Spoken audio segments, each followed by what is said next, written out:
বাংলাদেশকে মৌলবাদী দেশ প্রমাণ করতে সীমান্তের ওপার থেকে পতিত ফ্যাসিস্টরা নতুন নতুন ষড়যন্ত্র করছে, সেই ষড়যন্ত্রে ভূমিকা রাখছে ভারতের মিডিয়া। এই অভিযোগ করেছেন বিএনপি মহাসচিব মির্জা ফখরুল ইসলাম আলমগীর। তিনি বলেন, দেশ অস্থিতিশীল করতে ধর্মের নামে মানুষ হত্যা বাংলাদেশ দেখতে চায় না। গণ অভ্যুত্থানের অর্জন যেন ক্ষতিগ্রস্ত না হয় সেদিকে লক্ষ্য রাখতে ছাত্রদের প্রতি আহ্বানও জানান ফখরুল। পুরানো দিয়ে নতুন নিতে আজই চলে আসুন আপনার নিকটস্থ ওয়ালটন শোরুমে।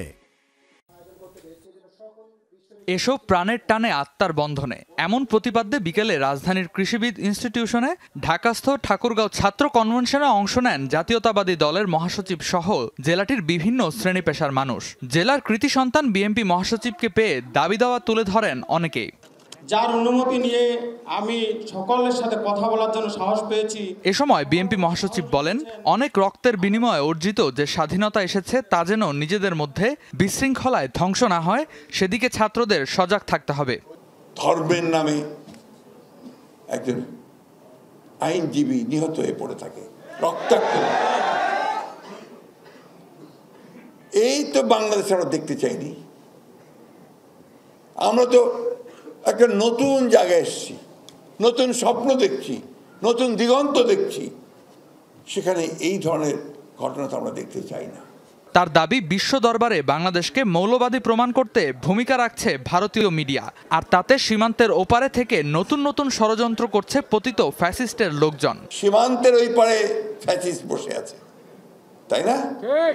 সীমান্তের ওপারে বসে আছে, ওখান থেকে নতুন নতুন চক্রান্ত ষড়যন্ত্র করা হচ্ছে।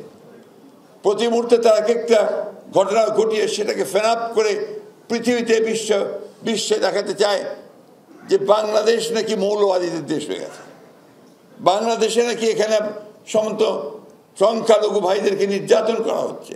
এটা করছে না? কি হচ্ছে? করা হচ্ছে।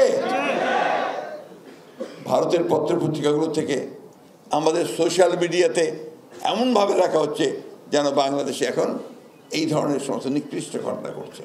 মহাসচিব বলেন, কলেজে কলেজে ছাত্রদের মধ্যে মারামারি, স্কন এবং ধর্মের নামে মানুষ হত্যা করে ষড়যন্ত্র করছে পতিত ফ্যাসিবাদরা।